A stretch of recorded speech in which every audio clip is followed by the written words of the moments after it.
On va parler de l'ego. L'ego, d'abord, qu'est-ce que c'est? Est-ce que ça peut nous servir ou au contraire nous ralentir?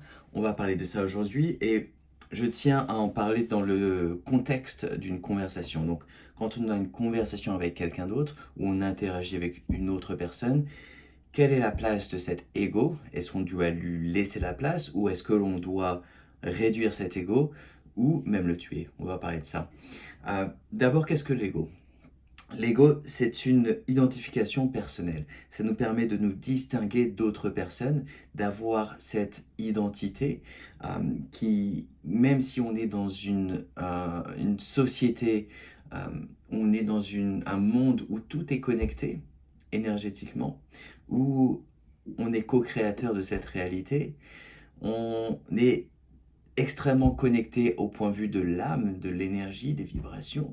Tout ça est connecté, notre réalité est interconnectée, même si vous voyez des différences, même si vous voyez une personne au loin, même si vous voyez une claire distinction entre vous-même et une autre personne, il y a toujours des connexions qui sont là, qui sont opérées, des connexions énergétiques, il y a des cordes énergétiques qui sont toujours présentes. Et donc l'ego, c'est un système qui vous permet de vous identifier en tant qu'individu, en tant que personne, et de vous distinguer d'autres personnes, puisque effectivement, ça va vous permettre d'avoir une expérience ici dans cette réalité-là, et de faire votre propre chemin, et de vous identifier à cela. Mais il faut reconnaître que cet ego a pris des dimensions assez disproportionnées pour pas mal de personnes.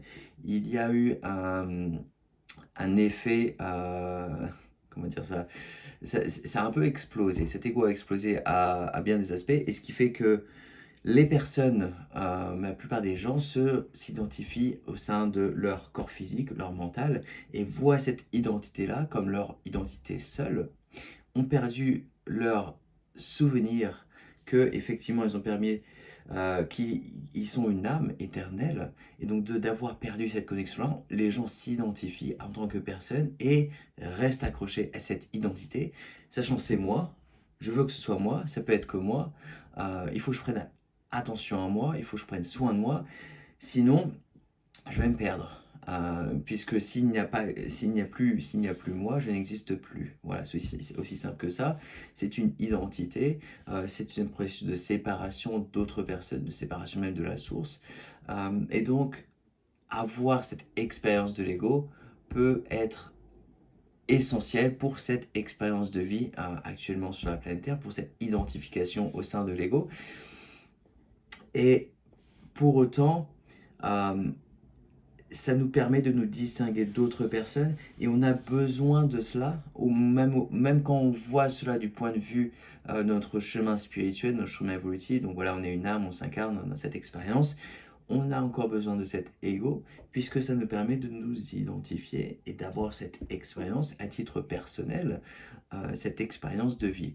Et donc quand j'entends il faut tuer l'ego, je ne suis pas tout à fait d'accord, puisqu'on a encore un petit peu besoin de cet ego-là pour nous identifier, pour avoir cette expérience-là. Donc, dans le contexte d'une conversation, donc quand on se connecte avec quelqu'un, cet ego a son utilité, puisque vous avez très distinctement deux personnes, et vous vous identifiez en tant que vous, et vous parlez avec l'autre personne, vous exprimez votre propre expérience, vos propres pensées, et vous regardez votre ego. Donc je vous invite dans une conversation à faire attention à votre ego, à voir votre ego tel qu'il est, le reconnaître, faire en sorte que cet ego est visible, pour vous en tout cas, que cet ego, vous ne le laissez pas aller de manière impromptue et qu'il prenne le contrôle complet de la conversation. L'ego est là pour vous servir. Vous êtes le maître de votre réalité, ou maîtresse, et donc je vous invite à observer cet ego quand il est en action dans une conversation avec une autre personne, en être témoin de cet ego-là, et parfois vous verrez que cet ego ressort de manière un peu plus forte que vous n'en avez l'habitude. Ça peut arriver dans certaines circonstances, avec certaines personnes, dire ah mais pourquoi est-ce que mon ego ressort comme ça? Ça peut être un message effectivement de vos guides spirituels, un message de vos anneaux qui vous dit regardez cet ego-là, regarde un peu, il est là, il est présent, sois témoin, observe cet ego, et s'il en fait un peu trop, eh bien ajuste, et réduis un peu l'ego, réduis pas mal l'ego, puisque même s'il a son utilité, je pense qu'il doit toujours être gardé de côté, de faire en sorte qu'il soit présent et utile. Cet ego, cet aspect d'identification, de séparation, euh, il a son utilité, mais pour autant, je, par expérience, je reconnais l'utilité de approcher une conversation, approcher une autre personne avec le cœur, avec cet amour inconditionnel, avec cette présence, en partageant, en contribuant à l'autre personne, et ne pas être là et dire bon bah, moi ci, puis moi là, puis moi j'ai fait ça. Non, c'est reconnaître qu'effectivement on a un ego, mais c'est pas lui qui doit prendre les rênes. Il a sa présence et son utilité, et effectivement de faire en sorte qu'il ne soit pas au centre de la conversation, de faire en sorte que vous ne soyez pas au centre de la conversation si c'est pas nécessaire. Bon, si après vous passez vers une étape difficile et que vous parlez de vous et que l'autre personne écoute et vous aide, etc., c'est normal que vous soyez au centre de la conversation. Mais je pars dans une conversation typique où vous échangez des avis, etc. Si vous voyez que, si vous ressentez que il faut que je parle de ça, il faut que je parle de moi, il faut que je parle de ci, il faut que je fasse ressortir mon aspect, il faut que je fasse ressortir ma présence, mon identité, il faut que je sois là, il faut que l'autre pense, ah ouais, et c'est moi. Non, non. Si cet ego ressort trop comme ça, effectivement, bon déjà l'autre personne, il y a des chances qu'elle vous voit mal, ça peut arriver, mais cet ego-là, il est là pour être une identité, encore une fois, et pas être au devant de la scène. Vous n'avez pas besoin de tout ramener à vous.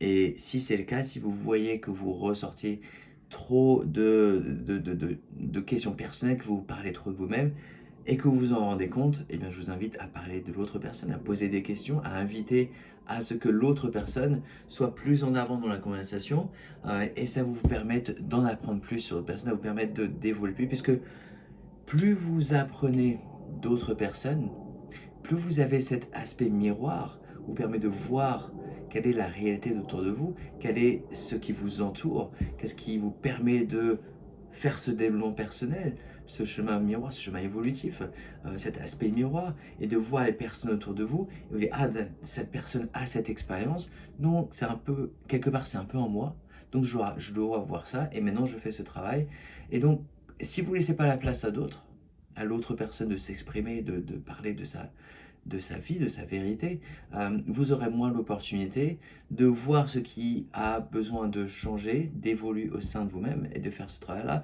Donc l'ego peut aussi masquer, peut aussi aider à masquer certains aspects au sein de vous. Il peut y avoir des programmes au sein de vous-même qui font ressortir cet ego-là pour masquer certains aspects, certaines réalités que euh, auquel vous avez une résistance pour faire ce travail interne.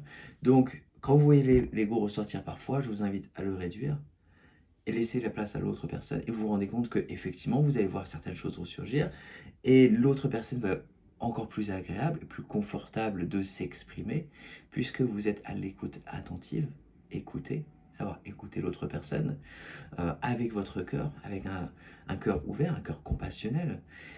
Et tout en ayant de même de l'amour pour vous-même, même si cet ego, vous choisissez de le réduire, votre ego personnel, vous n'avez pas besoin de le faire avec force, vous pouvez le faire avec amour, avec compassion, pour vous-même également. Encore une fois, c'est un chemin, c'est non pas une destination, même si vous voyez cet ego ressurgir comme ci, comme ça, régulièrement dans la conversation, ne vous en prenez pas trop à vous-même, ne vous prenez pas trop la tête. Je vous invite simplement à être conscient de cet aspect qui ressort. Et petit à petit, plus vous faites cette pratique de réduire l'ego, plus vous faites cette pratique de inviter l'autre personne à s'exprimer plus, à poser plus de questions par vous-même, plus vous faites cette pratique-là régulière, plus ça va se devenir automatique, plus cet ego qui est vôtre va réduire. Et non, je dirais même pas seulement dans les aspects de conversation, mais également dans votre tête.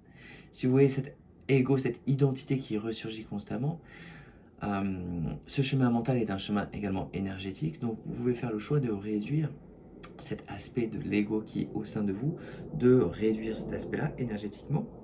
Pardon.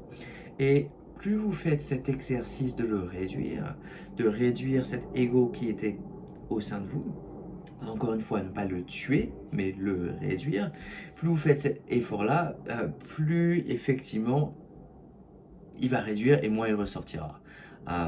Et vous vous rendrez compte que ces choses deviennent plus confortables. Vous avez un système de vie qui est plus opérationnel, qui vous avez une façon d'approcher les choses avec votre cœur plus qu'avec votre ego. Donc c'est-à-dire partager cet espace co-créatif et de faire en sorte que chaque personne est invitée dans votre espace de co-création. Et donc ce n'est pas seulement votre ego qui ressort, ce n'est pas seulement votre identité, ce n'est pas seulement votre création personnelle, c'est un aspect co-créatif. C'est un aspect ouvert où chaque personne s'exprime ouvertement et est bienvenue.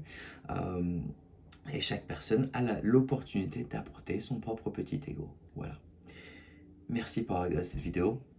Je vous invite à vous abonner à la chaîne, d'autres vidéos à suivre, beaucoup d'autres. Et à partager cette scène, même avec des personnes qui ont de l'ego. Voilà. Merci.